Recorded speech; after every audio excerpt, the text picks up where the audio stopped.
April 14th, 2002. April I'm pretty 19th. sure. Huh? You said April 14th. It's April 19th. April 19th, 2002. Picture it.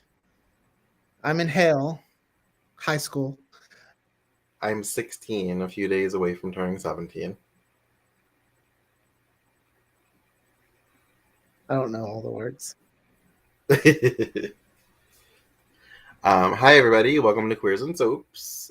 I'm Tommy, and as always, I'm joined by Aaron. Hello. And today we thought it would be fun to take a trip down memory lane 20 years ago to the year 2002. Which, I'm sorry, 20 years ago should have be like 1992, not I 2000. know. I kept trying to do the math in my head. I'm like, there's no way this was like, oh, well, yeah, there was a 2012. So I'm like, oh, stop. Yeah. It hurts. Because the episodes we watched that aired this day, I remember some of them vividly, as if I'd seen them recently. The one I remember the most is Passions. I remember days. However, that same storyline could have been happening 5 years later still, and we wouldn't know. So on Twitter, I always see these fan accounts for mostly soap operas and primetime soaps called On This Day, and they usually tell you about an event that happened in soap history or in that show's history on that day. I'm sure there's other accounts for other types of genres that do it, but we're in the soap industry. But so we thought it would be cool if we did a topic based on the same thing. So we're doing 20 years ago.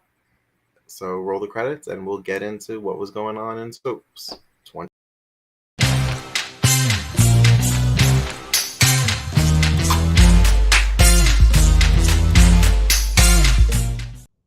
I swear you had stopped talking before I hit the play button for the credits, and then you went something got janky. I saw you go like this. So, all right. So which one are we going to talk about? All right. To be fair, let's do the CBS soaps first, because you know us. Once we get into the days and passions of it all, we could get a little chatty. How about we start with Young the Restless? We'll pretend like it's the summer. We're sick. It's April 19th, 2002, and we're sick. We're at home watching our stories. It was a Friday. We just finished The Price is Right, and now it's time for Young and the Restless. So first thing, right off the bat, I'm like, oh my God, Ava Longoria. Oh, I know. I was like, ooh. And then I was having to go, oh, yeah, Desperate Housewives was still a few years away. And it was just so weird to see her in Young and the Restless. I know she's there. But to see her with Paul, like I was not expecting them to be a couple. Yeah, I don't really know all the ins and outs of that. So she's pregnant. Mm-hmm. And I think at some point she tried to blackmail Michael Baldwin to get money. I don't know if she thought it was his baby or she was just blackmailing him for money just to get money. One does. And I don't know all the ins and outs of this, but I'm pretty sure this is Paul's son, Ricky, who gets sore-assed maybe like 7 to 8 years later, and I think he's a bad guy, and Paul shoots him to death. Ooh. So, yeah. Well, he grew up fast. Yeah, he grew up fast. It was interesting to see. Okay, my favorite person to pop up, I don't know why I've always loved her, Catherine Chandler. Chancellor, damn it. I do that all the time. Chancellor. I mean, I just here and there watch her. So, but I enjoyed that woman. I know that you've said you would love to see her in her 80s. I want to see her in Marge. I want to see. I've seen clips, and it just seems like. But I was like, oh, Catherine's on, so he'll be happy to see her. Well, and we saw Diana, which I thought, all right, it's interesting to. I don't know much about what she was doing. Okay, well, the opening credits I loved. The dramatic turnarounds. I may have rewound it and just pretended to like be them and just like turned around. Oh my, that's one of my favorite parts about soap credits like that. Young Restless they did good dramatic turns. Yeah, those are my favorite Young and the Restless credits. They were like from And Shamar 1999 to like Moore. Shamar Moore was in the credits. He wasn't in the show, the episode, but I he was in the know, it's kind of sad. credits. My mama loves Shamar. Shamar. Did John watch the episode with you? He did, because he went, is that Eva Longoria? I didn't know she was on this. I was like, yeah. It's fun to see the actors who went on, I remember them from different things, but they started on soaps. Yeah. So Susan Walters was on as Diane, which is funny because she just came back to the show to play Diane. And Phyllis is bent out of shape because I think there's a custody battle going on over Kyle, who's in 2022 a grown-ass man. I think he's coming back too. He is coming back. I heard a lot of fans will be very excited about that. I know that Susan Walters is not the original actress to play Diane, but yeah, there was one that played her like from the 80s to 2000. So she's just the one that made her the Diane She's like the 2000s Diane. Okay. Because Maura West also played her for like a year.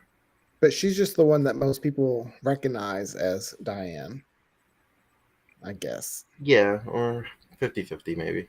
Oh, it was sorry, this is just random. So funny. We were watching and Jill came on.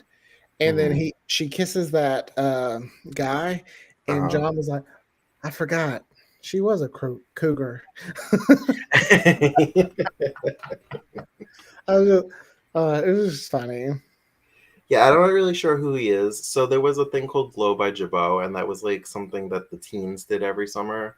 It was some campaign. And I think it was kind of like the real world. They lived in a beach house, or they filmed at a pool house or whatever. And he mentioned something about somebody making a great addition to the cast this summer, who was Billy's new girlfriend. Here's an idea for Paramount Plus to make that the summer. They're like Summer Beyond Salem. Glow by Jabot. Bring it back. Like make that a series.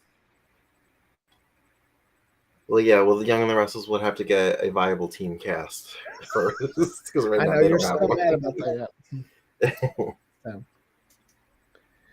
I will say it's interesting to see that Nikki and Victor love them though. They seem to be on the outs, but making their way back to each other. Because she was hoping he would propose, and then he didn't.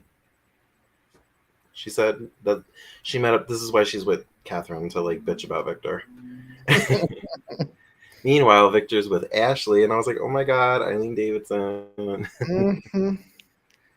She looks so much younger. I mean, not that she's aged, but so I know that at some point her character of Ashley was romantically involved with Victor. I don't think that's something I would ever like to see, but I do enjoy the dynamic of knowing that they were once lovers, but now they're just like really good friends that confide in each other. I can't picture them as a couple. Don't they have a child together? They do. I can't remember her name. I think it's complicated. I think she stole his sperm or something. I don't know. Doesn't matter what show she's on, she's stealing someone's sperm. I'm not really sure. I'll get back to you on what the details of it is. But I did enjoy their friendly conversation. I'm sure Nikki wouldn't appreciate knowing that they had a conversation, but of course not. They mentioned a character named Lyanna Love, who I know was a regular in the 90s. And I know that the actress is on Sunset Beach at some point. Okay. She plays Casey's mother on Sunset Beach. Um,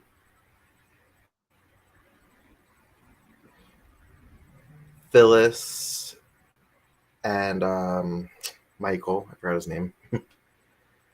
She's like begging him not to put her son on the stand for the custody battle. I thought that was a really good scene. That felt like it was like Emmy reel material. Yeah, I've always I like Phyllis. I just like Phyllis with Nick. You like her with Nick? Yeah, I watched a good portion when it was her and Nick together, and I was like, oh my gosh, that was my couple. But everyone's Sharon and Nick, and then you have little Aaron. You're always into the couple that's like not the couple, like not the like original couple. I know. Are you into Nikki and Jack? Like, oh no, because they were a thing. Really? Okay, I did not know. Yeah.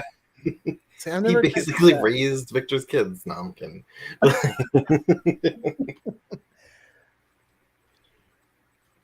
I was curious, was Heather Tom still on Young and the Restless in 2002? Or when did she leave? She was. I think she either left in 2002 or 3. I wanted to see her as Victoria just because it's been so long. Yeah. Nothing against the actress that plays Victoria now. Nothing against her. I just wanted to see Heather Tom in it. I think at this point, the current actress has been on longer as Victoria. I think so too. Nick and Sharon were in the episode. Let me see what I have. See, my big memories of Young and the Restless, I can remember Cassie's death. Ooh, because that was a rough one. And then Nick and Phyllis. And then some of the TJ or JT and kind of storylines. A lot of my earlier memories of YNR are the teen set because I used to just fast forward through everything else. I was a big JT and Colleen fan. That's Colleen. I know I was forgetting her name. Yeah. But yeah, like not a lot happened, but it was still entertaining. No, but it was like nice to see everybody. So, but yeah, that's pretty much YNR. So it was just like Young and Restless is over. Now we're gonna watch our news real quick. Whoop, fast forward. And Beautiful. Oh, that's not how it aired here. Oh, is it not? Well, sorry, you're in the South today. You in Arkansas today. Well, here Guiding Light came on at 10 or 9. Oh, that's right. Yeah. And then YNR came on at 12:30. Okay. But we could do it your way. So what's next, Guiding Light? Yeah. So Bold and Beautiful. Oh, we're doing Bold and Beautiful. Yes. Okay. So, how did you feel seeing the actress playing Amber? Okay, hang on, real quick. It was very much like I was like, am I watching the original first episode again, just with different characters because someone else is trying to stalk a forest store pretty much? Like when we first started, it was Brooke wanting to. Caroline is just wonderful. Caroline. I felt like that too. Like when she went to the hospital to visit her. I was like, oh, well, does she know her? But it seems like, no. Hi, Amber, and her name's Amber. I was like, what was her name? Well, Tiffany. So the actress is Adrienne Franz, and we know her as Tiffany from Sunset Beach. First impressions, I would say she's better on Sunset Beach. Really? Well, she was in a hospital bed recovering. I know, that's why I'm just saying, based on this first impressions, like I've never seen her on any other episode of Bold and Beautiful. She wasn't that great in the hospital scene for me. I don't know how to say the actor's name properly, but the one playing Rick, Justin Torkelson. This is my first time seeing him as Rick. I've seen pictures like from the magazines, but I've never actually seen him. He's cute. Yeah. I've kind of over the years gotten used to Jacob Young, who was the original.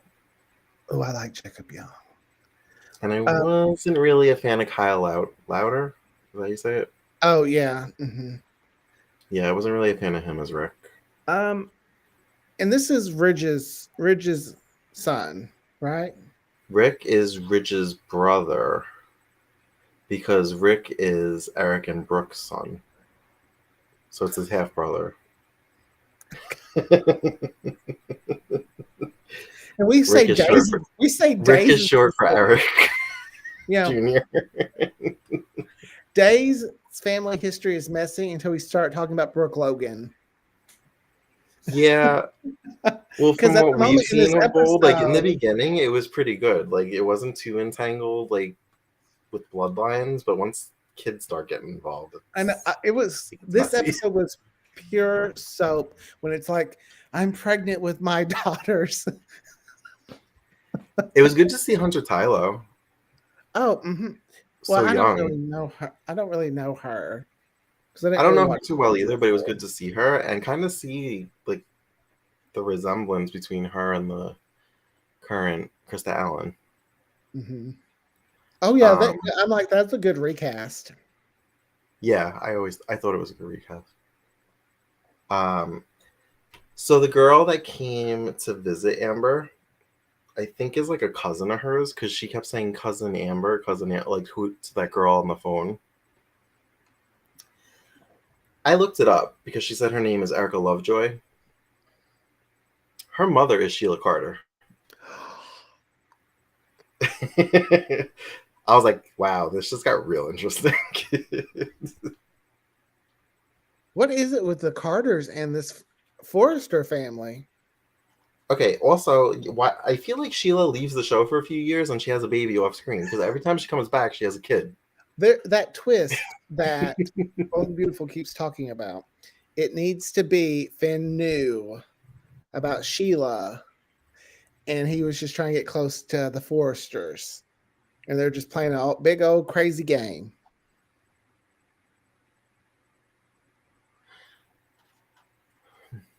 I don't know how they would do that because he like didn't know who she was when she revealed herself to him. That's part of the game. They pretended not to know each other. When nobody else was around? Yeah, they're stayed in full character now. This is Sheila we're talking about. Well, like, because Sheila has two other kids that were on Y&R, Daisy and Ryder. Okay. Ryder was played by an actor from Heart of Dixie. Oh.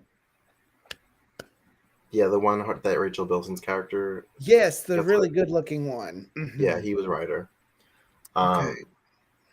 But again, these were kids that, like, I think just appeared because we didn't know that they were her kids until it was like a reveal. Oh, so it's like she leaves the show and she comes back with these grown-ass kids. I love soaps. This is why I love them. Oh, so Brooke is in Paris with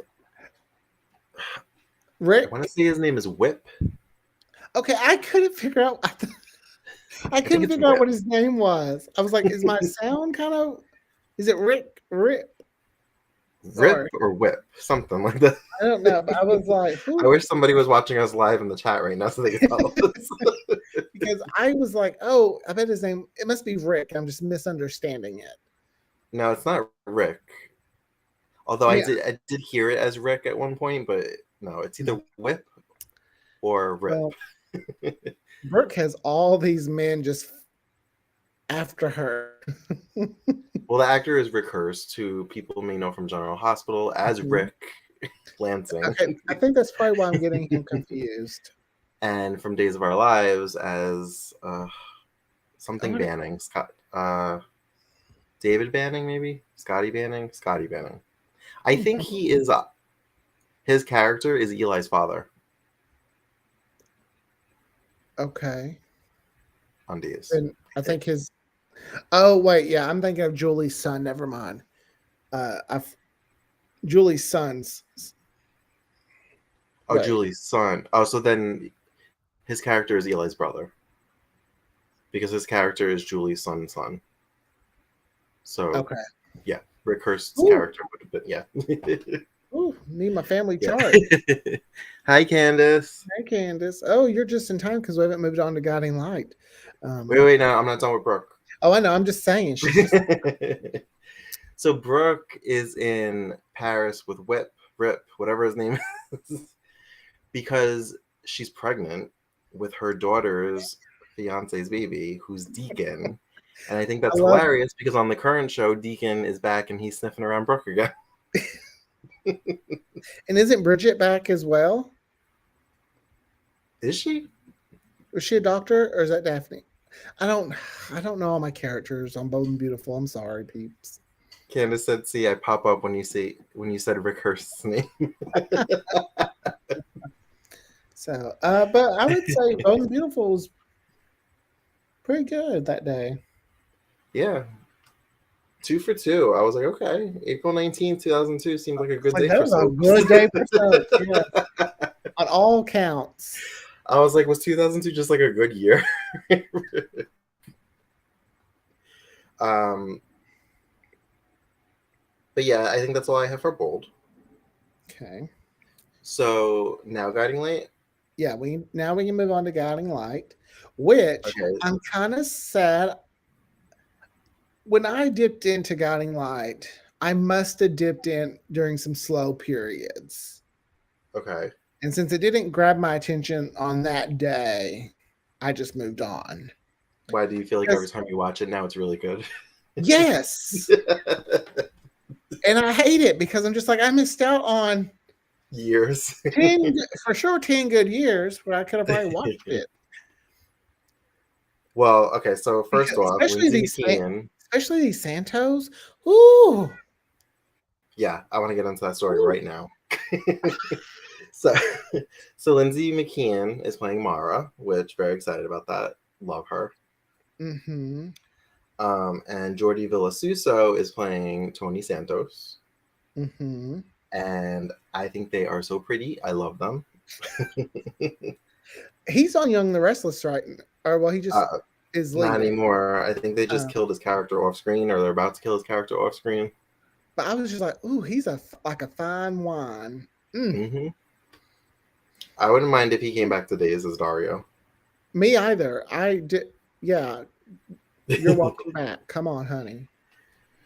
So apparently Tony was about to marry a woman named Catalina who we thought was pregnant with his baby or had a miscarriage and lied about it. And lied about it but her plan was to marry him and get pregnant again, as one does. Mm-hmm. And something happened. There was a shootout, and she died, and now he's in jail for her murder. Oh, can we also mention Matt Bomber? Guiding Light did a good casting director. I forgot Matt Bomber was on Guiding Light, and so I was like, too. And when he first came in, he was a little blurry because we're watching on YouTube. I'm just like, that voice, that hair.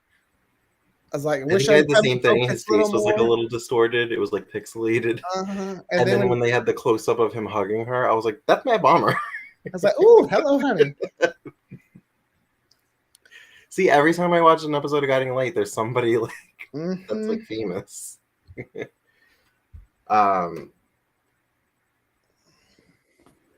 So I liked this episode as far as Tony and Mara because Candace said Matt was the bomb on GL. Yes, he was. Yes, he was, honey. Yes, he was. I like the whole we love each other, but our families don't want us to be together. Romeo and Juliet. Like, oh, well, now you guys have to get married. That's one thing I did like. Like typically in soaps, they'd be like, "Oh, you got to stay away," but Reva was very much like, "You wouldn't keep me away from you, Joshua. So just let her go, let her." And I was like, "Ooh, that's a change of pace for me in soaps. Normally, it's the parents are just no, no, no." I don't know anything, but I read into that a little bit more. Like in my head, I didn't actually look it up. I feel like she's playing a head game. I feel like when she went to visit Tony to see if he really loved Mara, it was a whole, if you really love her, you'll do what's best for her, meaning you'll let her go. kind of situation. Oh, Which is why I think she was so okay with letting Mara go see him in the jail. Because maybe she goodness. thinks. But I don't know. But just Man, because it adds drama, I feel like that's what's going to happen. I'd fall for all these tricks. I used to think I was smarter than that. Just the way she was playing with it, she was like Yeah, a little bit too okay with like her going to see him. I did love how just so easily it's like, I want to see Tony. 5 minutes. And we just let her in the cell.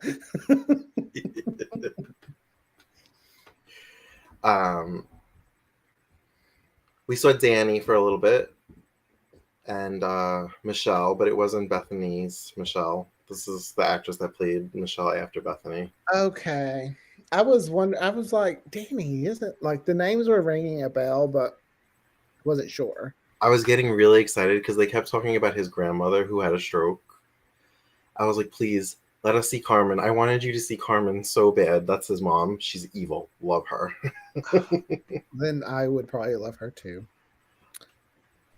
I mean, this is really good. Like these 3 episodes, like Bold, YNR, and Guiding Light, I was like, I think I need to continue 2002 of all of these shows. I was gonna say, I feel like 2002 was like, I know we've said it, but that was a good year, I guess.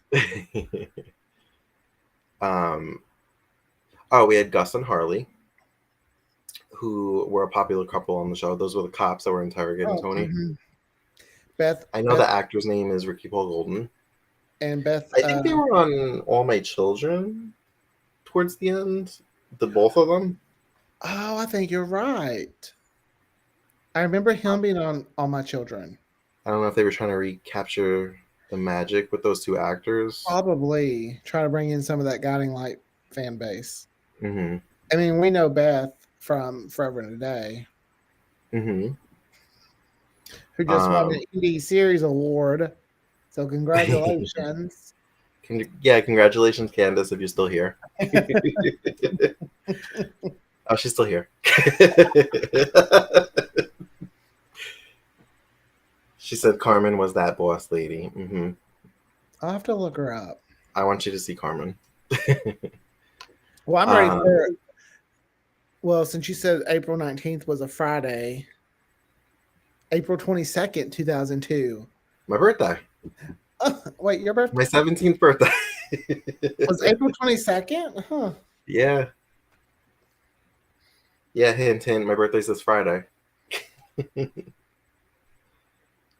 Beth Ehlers is also on this audio soap opera. Yeah, we mentioned it. It's called Forever and a Day. I don't know. Check it out, Candace. You might like it. It might be streaming on all. It might be streaming on Anchor, iTunes, wherever you listen to soap operas. All right. That's pretty much all I have to say about Guiding Light. Yeah, like as I was watching it, though, I was just like, there was another storyline. Well, I want to say her name was Blake, the redhead that's on Venice. Oh, I loved it. You know how I feel about locking someone up in a cage and taunting them. Or basement. I was like, this feels like tomorrow's a new day. I was like, thank God I didn't watch the like, man, all my favorite storylines just are really people being tormented. Because I just loved her like, I'm gonna go home. She's like, that's my jacket. And then when she moved the brick and there was that photo, it was like, ha ha ha. Do you think I'm stupid enough I went and check all the loose rocks? For loose bricks, yeah. I was like, I was like, I love these two. I don't even know who they are. She was the right amount of crazy. Yeah. That's it. That was the only thing that I was like, oh my God, I have to talk about this. Here's the thing. This show only had 7 more years? Yeah. And it seemed like it was still really good, even at 2002. So I'm curious why. I don't know. Yeah. I was kind of hoping we'd see Crystal Chappelle in the episode that we watched. Oh, God, she's on there too. Oh, like, was I not watching the show? And I know Candace mentioned this. She did not like it. But I was also kind of hoping this was around the time that Joan Collins was on. I would love to see Joan Collins on this show. I know she wasn't a fan of her Alexandra Spaulding. All right. But I just like to see it just for my own reference. And now let's change channels. Yes, let's hop over to the Peacock. Channel 4, NBC. You want to do Passions first or Days? Yeah, let's do Days first. Okay. This is the episode that I vividly remember watching. I remembered every detail of it. I'm like, this is really creepy that this was 20 years ago. I doubt I watched it because I would have been in school.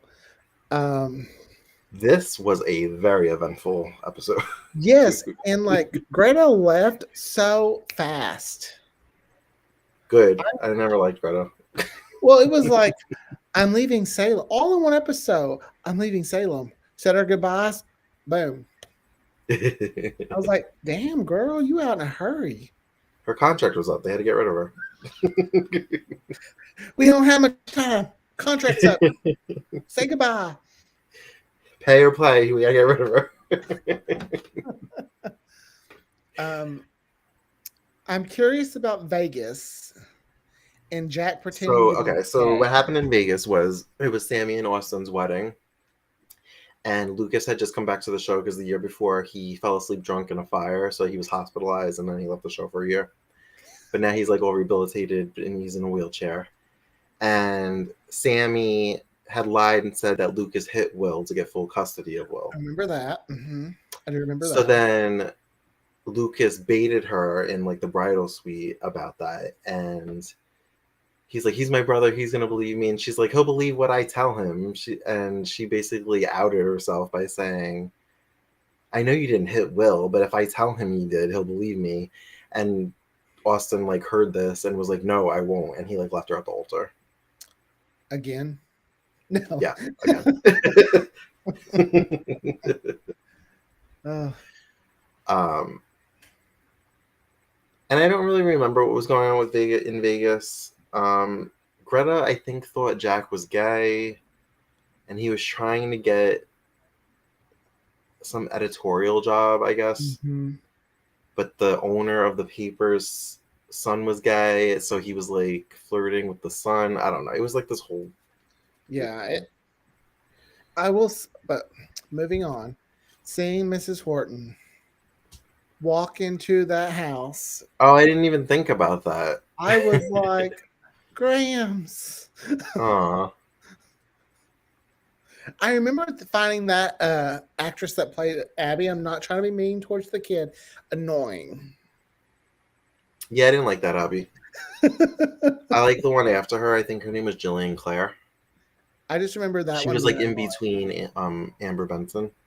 Mm-hmm. Wait, Amber? No, that's not right. Amber Benson's from Buffy. Oh, you're talking about the one from Pretty Little Liars. Yes. Ashley Benson. Yeah, I said Amber. I did like seeing one thing about all the shows we've watched. The sets have been so much bigger. They have like room to breathe. I don't feel like I'm claustrophobic pretending I'm in. Yeah, they felt like real houses. Yes. So we were right in the thick of the whole Jan pregnancy.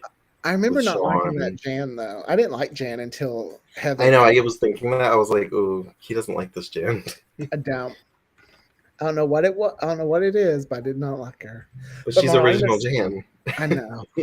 She's OG Jan. Marlena's penthouse, though. Oh. Yes. Oh, it was so good. I got all my last people in this episode. Yeah, I thought of that. Farrah Fawcett was there as Mimi. However, once again, we're watching Philip destroy his relationship with Chloe. I was like, Tommy doesn't have a chance with this couple. I think that's why I love them so much. You want what you can. I don't like the easy road. I like the road less traveled. Well, this is the the road not traveled. That's why I said it's been 22 years. I'll wait. It's weird to see that actor play Brady though. Kyle Louder. Yeah. I know. I'm so used to Eric at this point. And I know I started with that Brady. Kyle Me was too. my Brady, but Eric is just. And again, Eric has been in the role of Brady twice as long.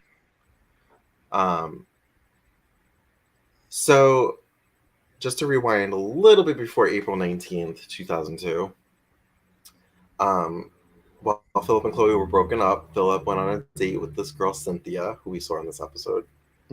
And she had a video camera recording them getting a little hot and heavy. They did not have sex, but they did get hot and heavy. And she threatened to show Chloe, but Belle got a hold of the tape and accidentally watched it. Because she thought it was a friend. She thought it was a Friends episode of Friends. I remember when they used to do that all the time on shows. Well, because it was an NBC show. So I thought it was Friends. But it wasn't. And Chloe comes over, and Belle doesn't really do a good job of hiding the facts that she has the tape and saw it. So Chloe goes running up to her room looking for the tape. I was actually just getting a chuckle that it was a VHS. I got a chuckle then that it was under the pillow. And Chloe just knew to go there. So let me just check the pillows too. Well, because Belle was being all weird and her eyeballs were going all over the place. She's probably staring at the pillow. This is Belle. Kirsten Storms? Yes. I don't think she was ever my favorite. I mean, I was Sean and Mimi, though. I love my Sean and Mimi. What is with you and these couples that nobody else likes? Well, not that nobody else likes, but these couples that are not the endgame couple. I'm the same way you are. I like a challenge. But Philip and Chloe could be endgame.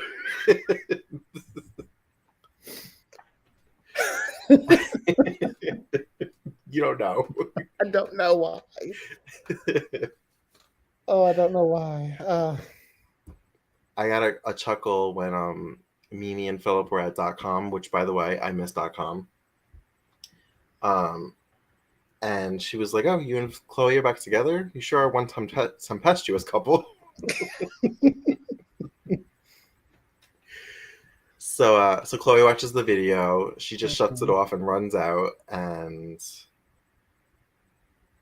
just to kind of skip back to the hospital, Jan had her miscarriage. And I like that we got to see flashbacks of what really happened while she was lying to Sean about what happened. So it's like we got to see 2 episodes in one. She blamed Belle. She said that they got into a fight and Belle pushed her down and left her there to lose her baby. Meanwhile, Belle had already left and Jan fell down the stairs and was on the floor. And that's how she lost her baby. So now Sean thinks that Belle caused the miscarriage, so he runs to see Belle. So while Chloe's running out to go confront Philip, Sean's running out of the elevator, and he confronts Belle.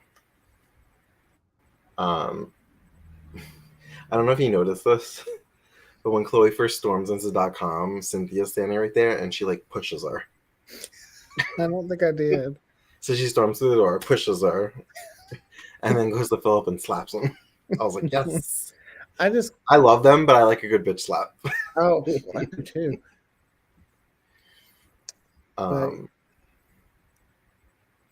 I will say, my Belle and Sean that we have now are my favorite. Yeah. They've been in the roles longer at this point, but they have not been as used as much as the originals were. Yeah. The originals were on like almost 4 or 5 days a week. These guys, we're lucky if we get these guys once a week, once a month. Yeah, that's true. And I don't get it because they're the kids of 2 super couples. They were leading story for almost a decade back in the early 2000s. Well, and we just saw that the new EJ and Belle have chemistry. I mean, Ron is definitely using these characters more, so I'm hoping they get put on contract or they're just used more often.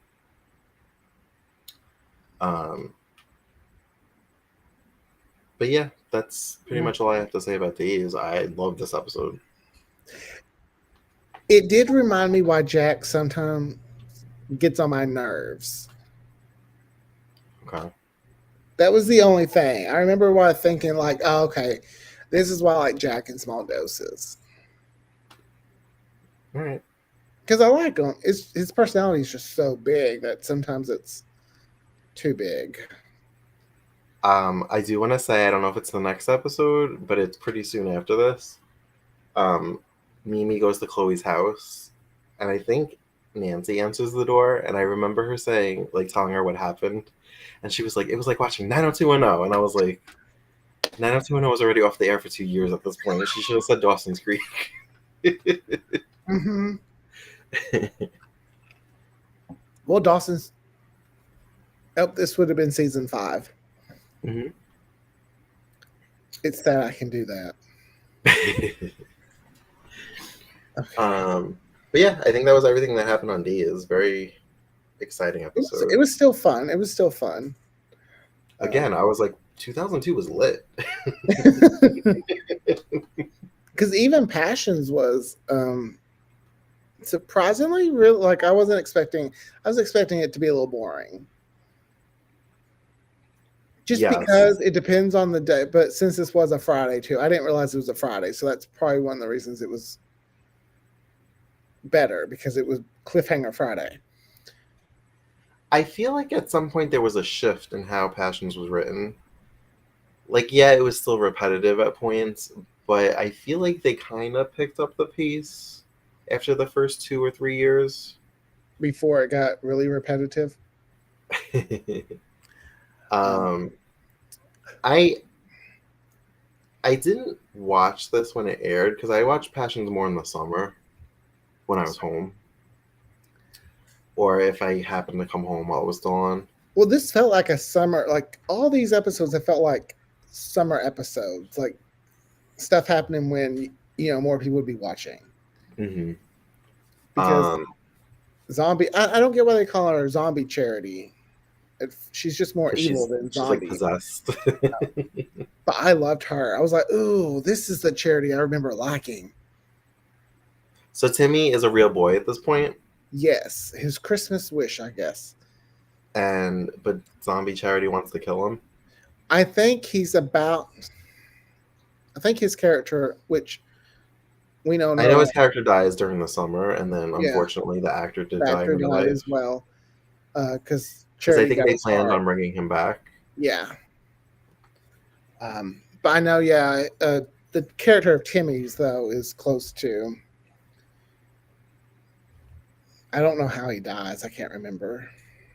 Yeah, I don't remember either. And I think I watched the episode that he died. I vaguely remember it because I remember the angel girl. Yeah. I think. Yeah. But see, I was always a fan of Kay and Miguel. And originally, they were not in game. But when Charity left and they brought the new Miguel back, they became kind of in game.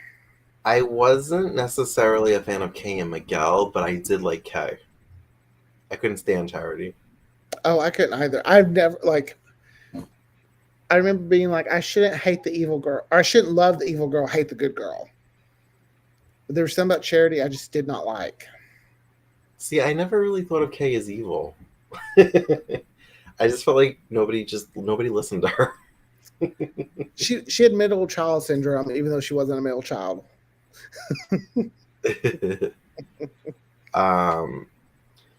But I think so a little backstory. So the summer before, well, even before the summer before, Ethan's paternity came out that he's Sam Bennett's son, and so the summer before, Teresa went to Bermuda or the Bahamas, somewhere tropical, with to track down Julian to convince him to adopt Ethan, so that he would still have the Crane money.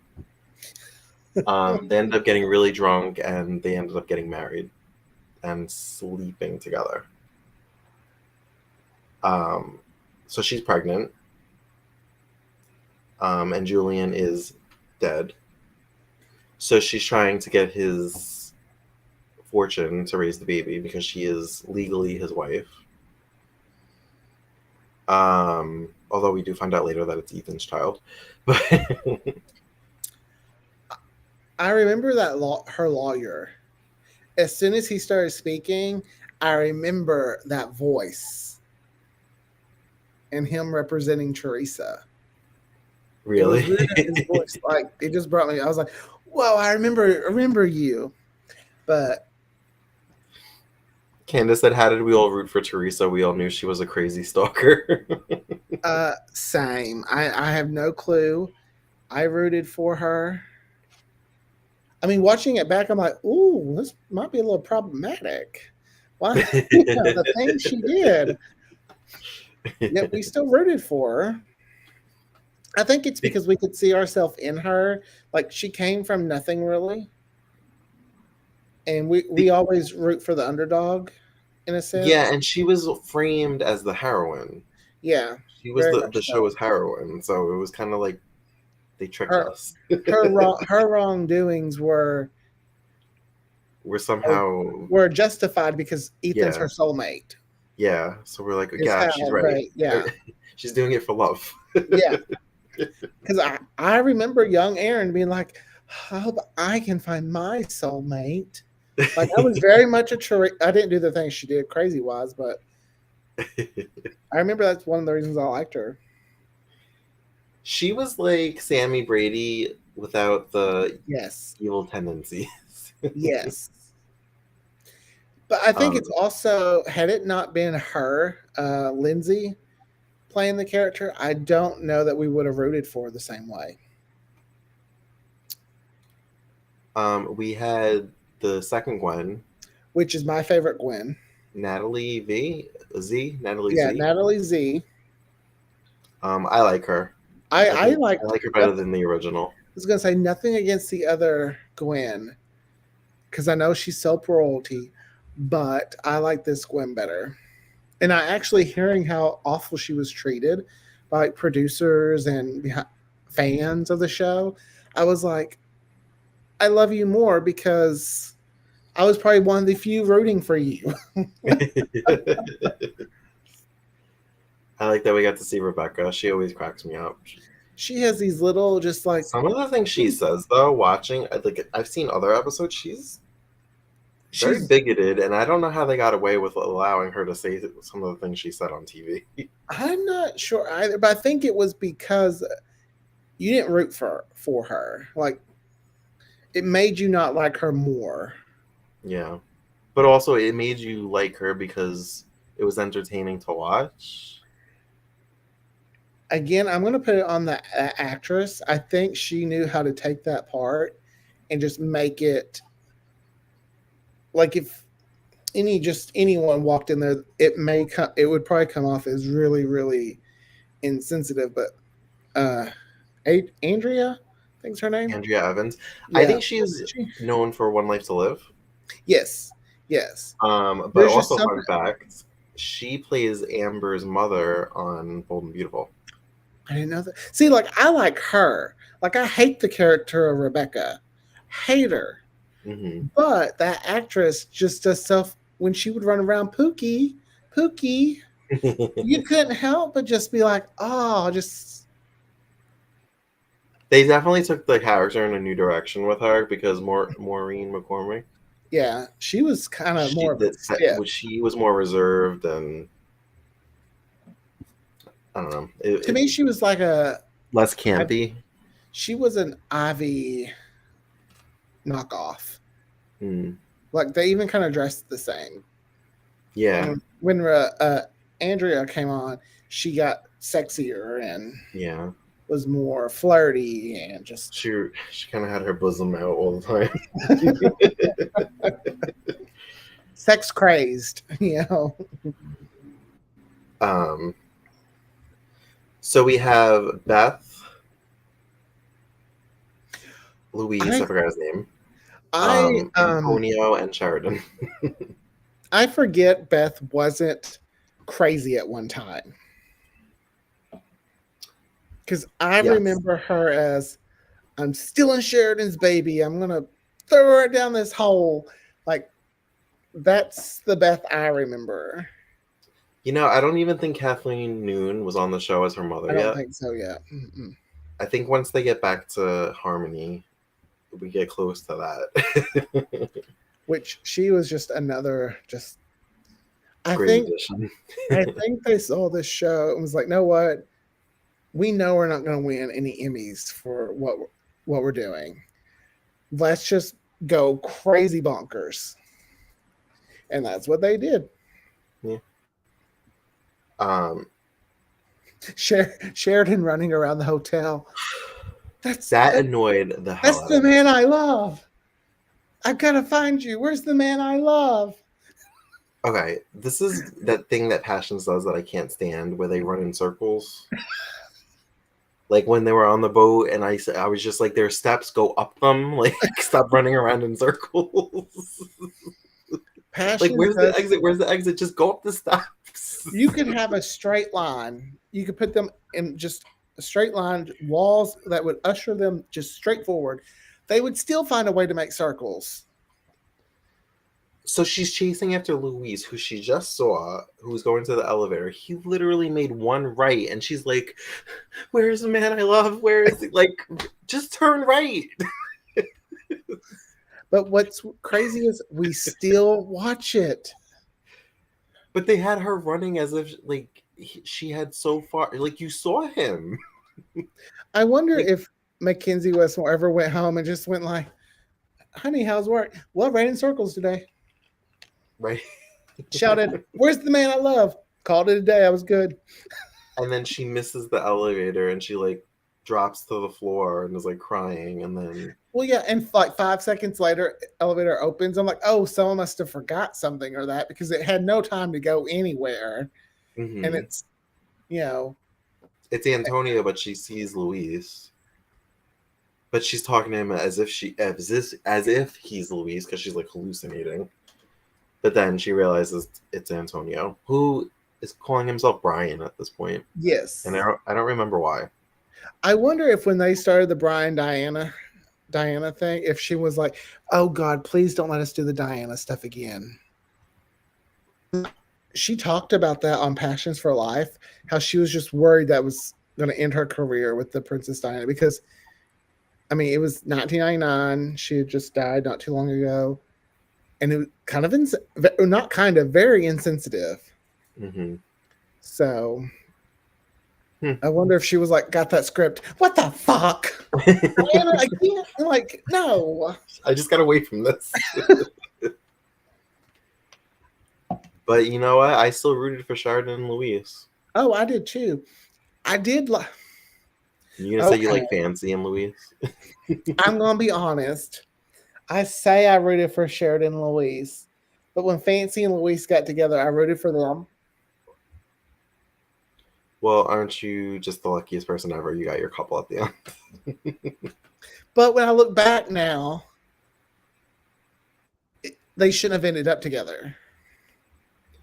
They built them up on the same level as Ethan and Teresa. Like they were soulmates. I mean, I always like. Like they played into that past life too. That they've been together in past lives. So this life they didn't, you know. But they also did that with Charity and Miguel, and they didn't end up together either. I was always curious why they didn't recast Charity. Yeah, I wonder why too.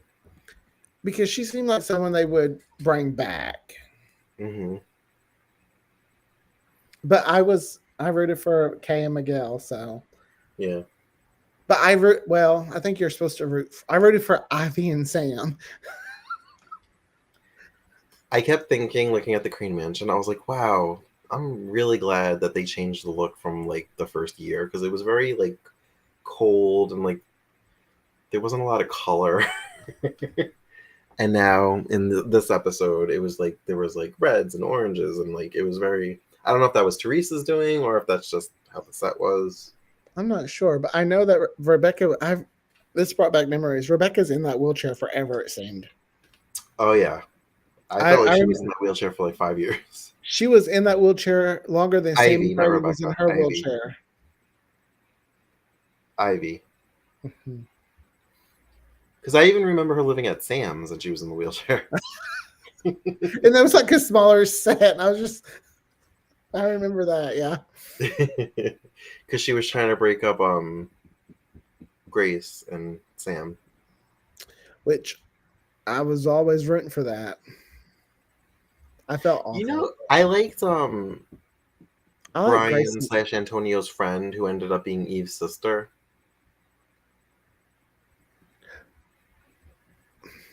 And she like moved in with Eve and TC, but they were keeping the secret that they were sisters. And she caused problems. Like, I'll tell everyone about you. Yeah, I don't remember her name, but I really liked her. I always remember, like, Eve was one of my favorites. I loved Eve. And I loved her of Julian. But I remember thinking, girl, your secret ain't that bad. If TC leaves you because you had a child before you ever met him. I think it was just that it was with Julian. Yeah. Yeah. I remember Passions. I loved it, but it pissed me off so much. I remember that. I was like, I wish I could write for this show. But yeah, another great episode. April 19th, 2002 was a pretty good day for soaps. Maybe we lucked out with it being a Friday, so it was just like really good cliffhanger Friday episode. Next time we'll have to maybe see if we can pick a Tuesday. Let's see how that turns out. But I had a lot of fun watching these episodes. I like this concept. I think we should do this. Definitely should do it more. It was it brought back all these, it made me think, man, if all these subs were still on today and I watched all of them. Well, and these were just the ones that we could find. Like we watched 5 soaps. There were still like 9 or 10 soaps on at the time. Like 2002 was like a great time to be alive if you had options. Yeah, because we didn't cover any of the ABC soaps. Yeah, because they're harder to find. ABC is very stingy and they won't let us post them on YouTube, so they're not there for us to find. If you don't want them, let us have them. Please. So, like you're not making money off of it. But do you have anything else to say? No. All right. Well, thank you for joining us for our On This Day, 2002, 20 years ago. And we will see you next time for another episode of Queers and Soaps. As always, you can find us on all the socials at Queers and Soaps. And until next time, have a great night, guys. All right. Bye. Bye.